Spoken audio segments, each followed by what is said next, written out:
नमस्कार। एक नए वीडियो के साथ खजुहट कविता कोश में फिर आपका स्वागत है। यदि अभी तक आपने हमारे वीडियो को सब्सक्राइब नहीं किया है तो यथाशीघ्र सब्सक्राइब करने का कष्ट करें ताकि आगे आने वाले वीडियो आपको आसानी से उपलब्ध हो सकें।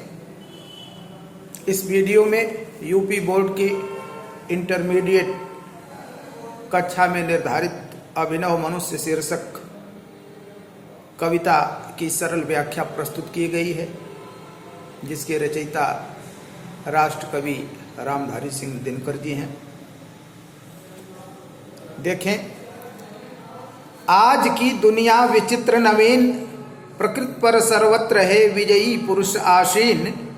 हैं बधे नर के करों में वार विद्युत भाप, हुक्म पर चढ़ता उतरता है पवन का ताप। है नहीं बाकी कहीं व्यवधान, लांघ सकता नर सत गिर सिंधु एक समान। शीश पर आदेश कर अवधार्य, प्रकृति के सब तत्व करते हैं मनुज के कार्य।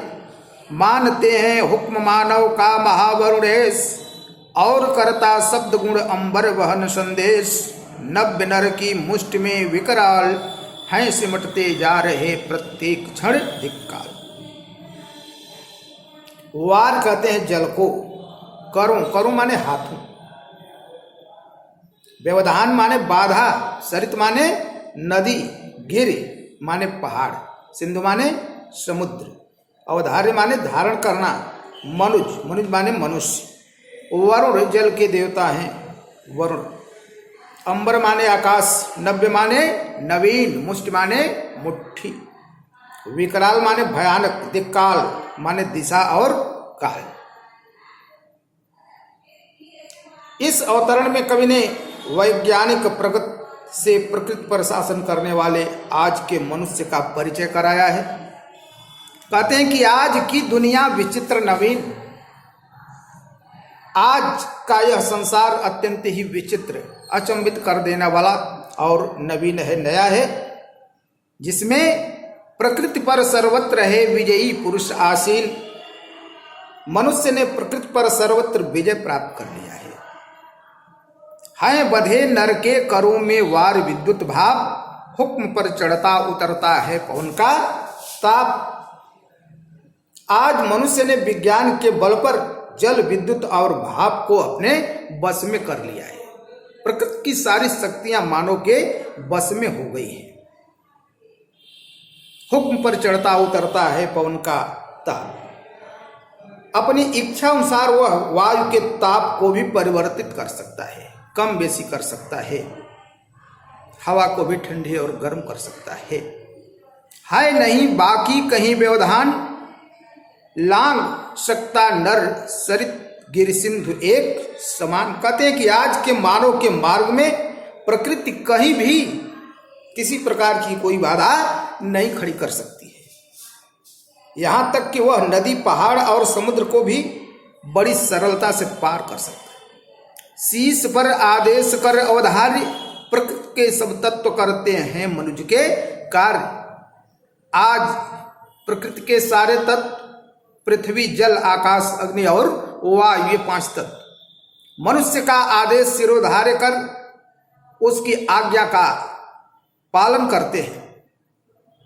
मानते हैं हुक्म मानव का महावरुणेश, और करता शब्द गुण अंबर वहन संदेश। दिनकर जी कहते हैं कि मानव का आदेश आज जल के देवता वरुण भी मानते हैं। कहने का आशय यह है कि वह जहां चाहता है वहां जल की उपस्थिति करा लेता है, जहां चाहता है वहां से जल को रोक देता है, डैम बना करके, बांध बना करके, और कृत्रिम बरसात भी करा सकता है। वैसे लोग वरुण देवता को प्रसन्न करते थे बारिश की, लेकिन आज वरुण देवता की कोई जरूरत नहीं रह गई। वो अपने विज्ञान के बल पर, बुद्धि के बल पर मनचाही बारिश करा सकता है, जैसी चाहे वैसी परिस्थिति उत्पन्न कर सकता है। और कहते हैं कि और करता शब्द गुण अंबर वहन संदेश। आकाश जिसका गुण है शब्द को ग्रहण करना, वह आकाश उसके आदेश को मानते हुए उसके संदेश को वहन करके रेडियो, फोन, टीवी आदि साधनों के द्वारा इच्छित स्थान तक पहुंचा रहा है। मानव जहां चाहता है वहां अपना संदेश भेज रहा है। अमेरिका में जो घटना हो रही है भारत में दिख रही है, भारत में जो घटना घट रही है एक क्षण में रूस में दिख रही है। आकाश को भी इसने अपने बस में कर लिया। नव्य नर की मुष्टि में विकराल हैं सिमटते जा रहे प्रत्येक क्षण दिक्काल। कह रहे हैं कि आज के मनुष्य की विशाल मुट्ठी में दिक्काल, दिशा और काल सिमटते जा रहे हैं। दिशा और काल का कोई प्रभाव नहीं शेष रह गया है। काव्यगत सौंदर्य, भाषा शुद्ध, साहित्यिक खड़ी बोली है, शैली प्रबंधात्मक और व्यंग्यात्मक है, शब्द शक्ति, अभिधा और लक्षणा, गुण प्रसाद और ओज, रसवीर, छंद मुक्तक, अलंकार, अनुप्रास और मानवीकरण है। आगे देखें, यह मनुष्य जिसका गगन में जा रहा है यान, कांपते जिसके करों को देख कर परमाणु, खोल कर अपना हृदय गिर सिंधु भू आकाश, है सुना जिसके चुके निज गुह्यतम इतिहास, खुल गए पर्दे रहा अब क्या यहाँ अज्ञेय, किंतु नर को चाहिए नित विघ्न कुछ दुर्जय, सोचने को और करने को नया संघर्ष, नव्य जय का क्षेत्र पाने को नया उत्कर्ष, पर धरा सुपरिचिता विश्लिष्ट स्वाद विहीन, यह पढ़ी पोथी न दे सकती प्रवेग नवीन, एक लघु हस्तामलक यह भूमि मंडल गोल, मानव ने पढ़ लिए सब पृष्ठ जिसके खोल। हृदय माने रहस्य से यहाँ पर आशय है, गुह्यतम माने सर्वाधिक गोपनीय, अज्ञेय माने अज्ञात, दुर्देय माने जिसे जीतना कठिन हो, नव्य माने नया, उत्कर्ष माने उन्नति, सुपरिचिता माने भली भांति परिचित की गई, विश्लिष्ट माने जिसका भली प्रकार से विश्लेषण कर लिया गया हो, प्रवेग माने जानकारी, गति, हस्तामलक माने हाथ पर रखा हुआ आंवला।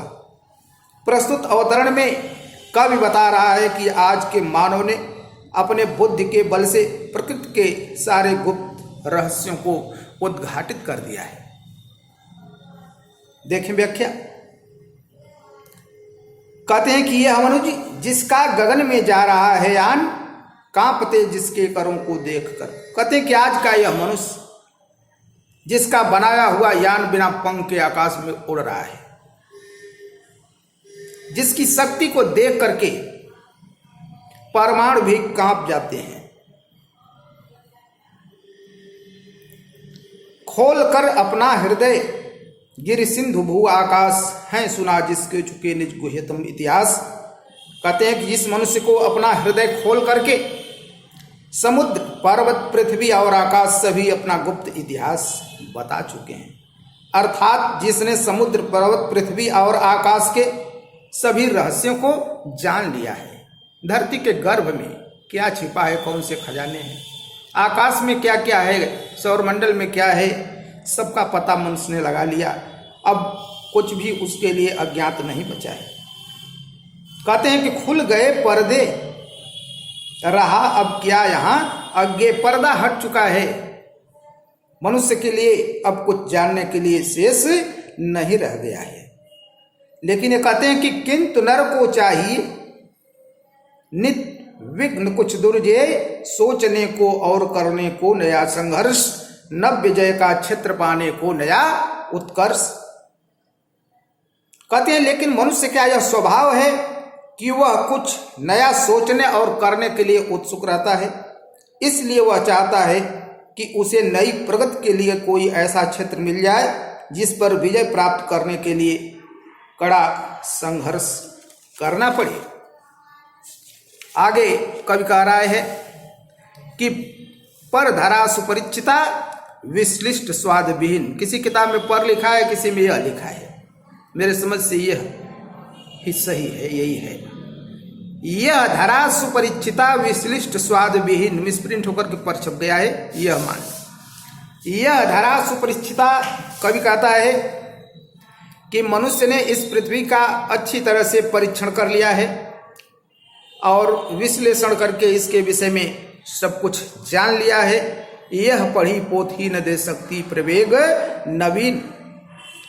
यह पृथ्वी अब उसके लिए स्वाद विहीन हो गई है, पढ़ी हुई किताब बन गई है, जो कोई नई जानकारी देने में सक्षम नहीं रह जाती है। एक लघु हस्तामलक यह भूमि मुंडल गोल, मानव ने पढ़ लिए सब पृष्ठ जिसके खोल। कहते हैं कि यह विशाल भूमंडल, यह पृथ्वी अब क्या हो गई है? हस्तामलक, हाथ पर रखा हुआ आंवला, जिसको जैसे चाहे उलट पलट करके आगे पीछे नीचे ऊपर सब तरह से देख सकता है। वो हालत हो गई है इस पृथ्वी की।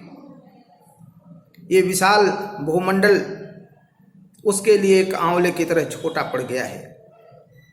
मानव ने पढ़ लिए सब पृष्ठ जिसके खोल, जिसके एक एक पन्ने को मनुष्य ने बारीकी से पढ़ लिया है, जिसके विषय में मनुष्य ने जानकारी प्राप्त कर लिया है।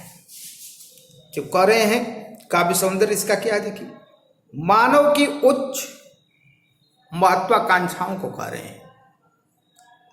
आज का मानव महत्वाकांक्षी हो गया है।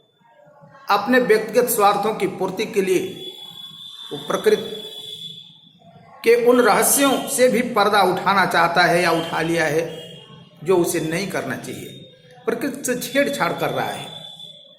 निरंतर संघर्षरत रह करके नवीन सफलताएं प्राप्त करने की प्रवृत्ति के कारण वो हमेशा कुछ न कुछ करता ही रहता है, लेकिन जो उसको करना चाहिए वो नहीं कर पा रहा है। ये बाद में कवि ने स्पष्ट किया है आगे आएगा कि भाषा साहित्यिक खड़ी बोली है, शैली भावनात्मक एवं प्रबंधात्मक है, शब्द शक्ति अभिधा लक्षणा है, गुण ओज है, रस वीर रस है, छंद स्वछंद है, अलंकार अनुप्रास उपमा रूपक और मानवीकरण है। धन्यवाद।